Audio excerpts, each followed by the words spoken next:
सोलापूर, मुंबई, बेळगाव, बंगळुरू ही विमानसेवा सुरू होण्याआधीच रद्द करण्याचा निर्णय कंपनीने घेतला। मात्र सोलापूर, मुंबई आणि बेळगावी ही विमानसेवा नियमितपणे सुरू राहणार असल्याचं सांगण्यात आलं।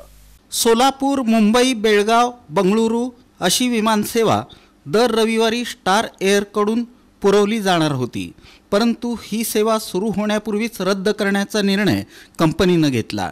मुंबई आणि बेळगावची सेवा मात्र नियमितपणे सुरू राहणार असल्याचं सांगण्यात आलं। बंगळुरूसाठी कनेक्टिंग सेवेमुळे 4.5 तासांचा प्रवास होता। शिवाय तिकीट दरही 13,500 रुपयांपासून होते। बेळगाव मार्गे विमानसेवा सोलापूरकरांसाठी गैरसोयीची असल्याकडे लक्ष वेधण्यात आलं होतं।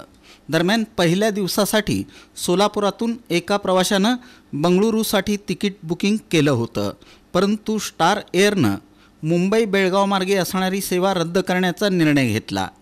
त्याची माहिती शहरातील यात्री सुविधा केंद्र चालकांना शनिवारी सकाळीच कंपनीनं कळवली। शिवाय त्यांची वेबसाईट अपडेट करण्यात आली, त्यात बंगळुरू हा रूटच काढून टाकण्यात आला। सोलापूर, मुंबईची विमानसेवा मात्र नियमित सुरू करण्यात आली आहे।